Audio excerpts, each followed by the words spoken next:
Ladies and gentlemen, we are back with part 7 of Stay Stay. And like I said in the last one, I'm not reading the entire title every playthrough now.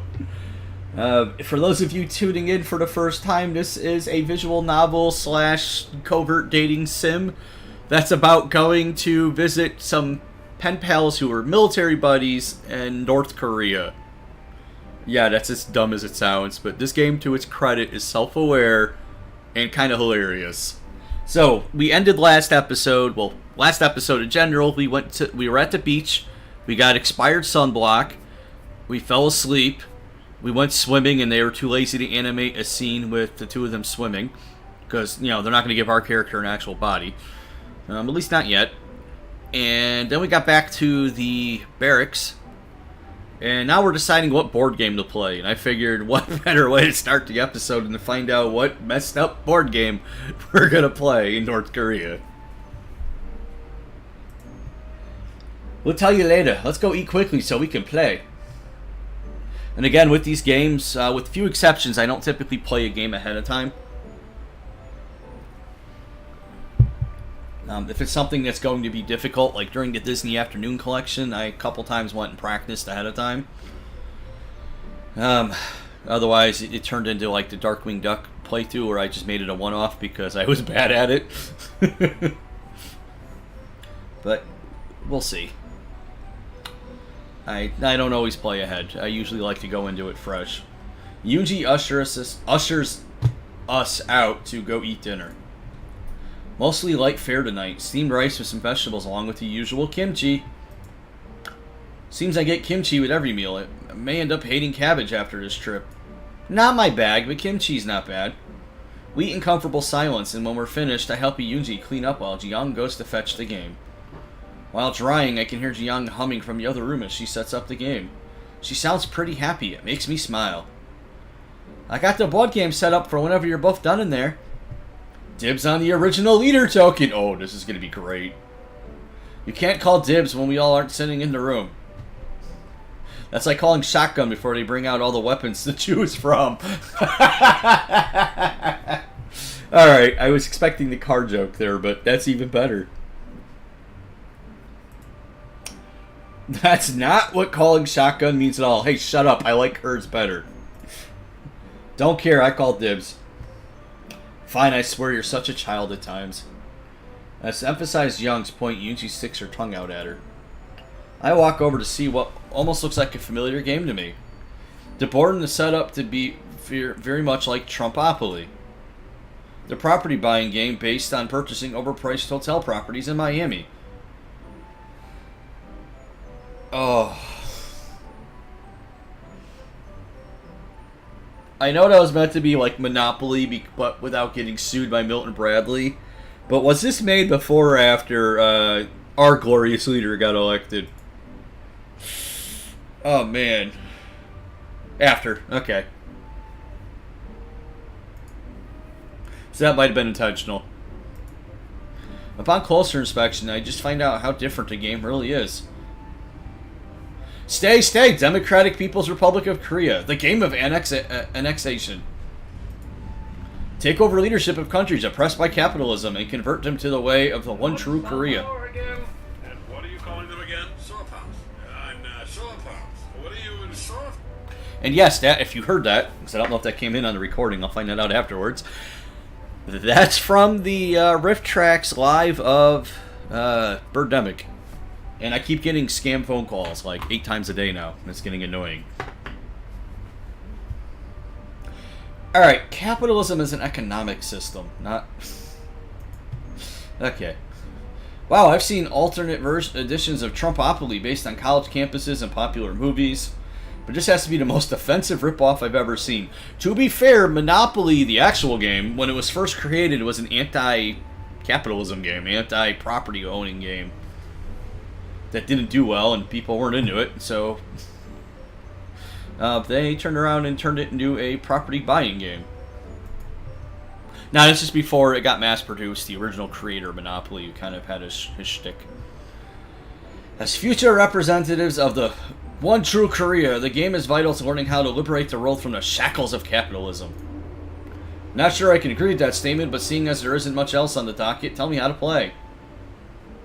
The money over there is called the Leader's Trust, in which he entrusts us to buy influence in the world. You roll and move your token. When you land on a country, everyone pitches in their share to purchase sovereign ground for a Korean embassy. When you own all the countries in a color block, you can start placing consulates. I kind of want to play this version. Once you have 4 consulates in the country, you can trade them in for an ambassador. When all the countries in a color block have an ambassador, you convert them into cabals. Then comes the fun part. When all countries in a color block have cabals, you roll the Korean occupation dice against the foreign government dice. If the Korean dice roll is higher than the foreign dice roll, you successfully lead a coup d'etat. Taking over that region, converting that block to a Korean property. This legit sounds fun. Minus the, I don't want to take over things on behalf of North Korea. I mean, you could also technically call this imperialism, the board game.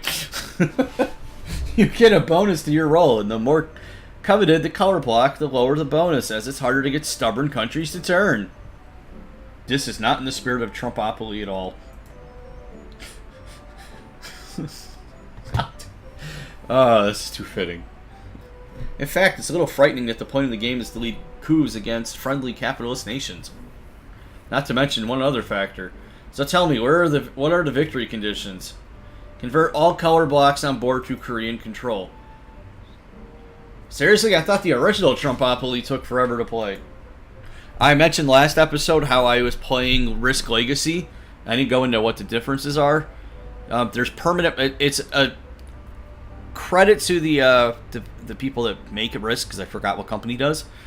It's a disposable board game. You play 15 matches with the same group of people. And at the end of the 15 matches, whoever's won the most, i.e. signed the board the most times, is the winner. Or the 2, or however you do your groups. And you make permanent changes each game. So like you can play a card that gives you a troop bonus on Greenland, or a fortification bonus in Brazil, and things like that. And it's designed to make the games much quicker.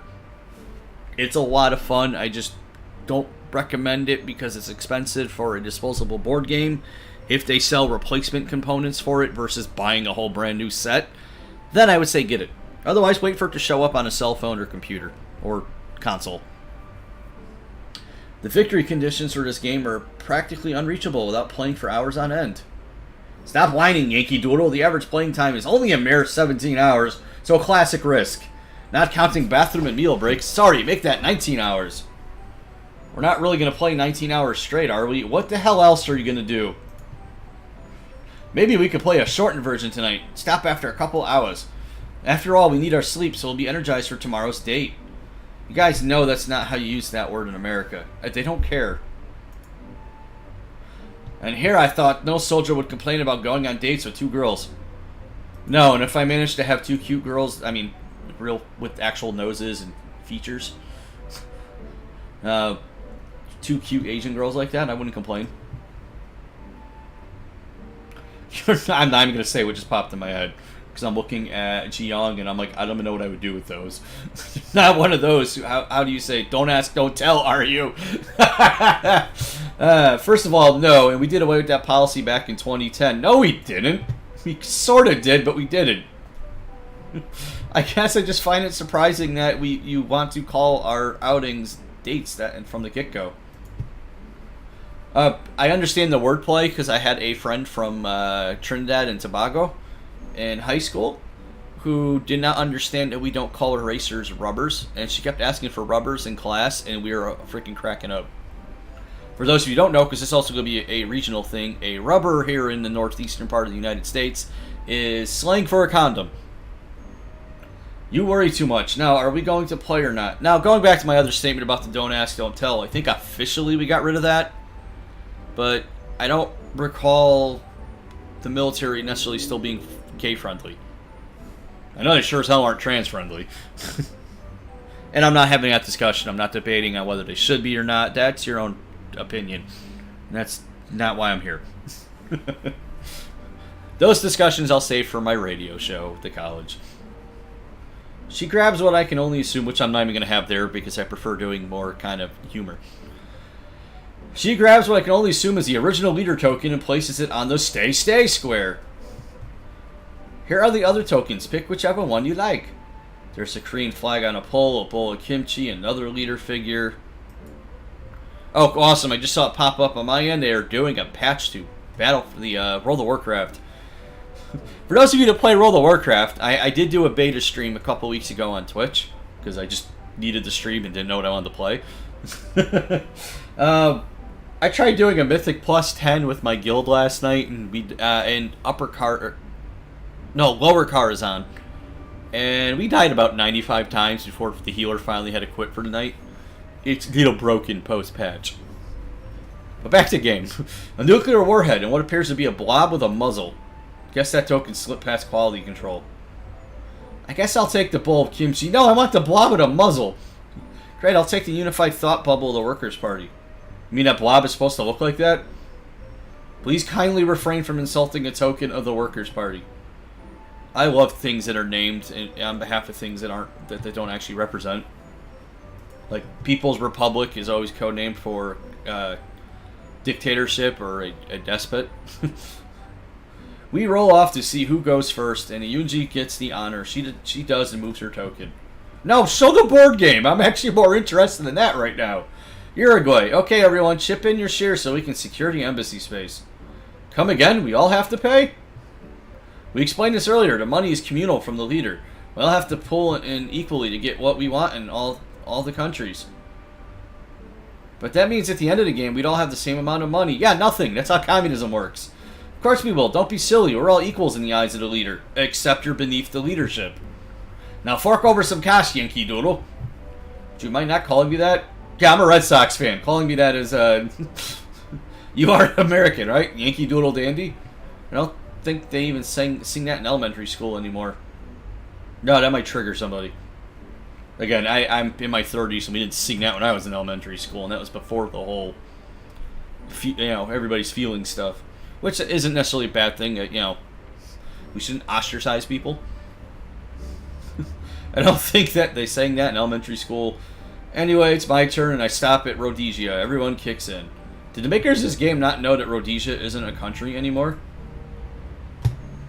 I didn't. I didn't know it was an actual country.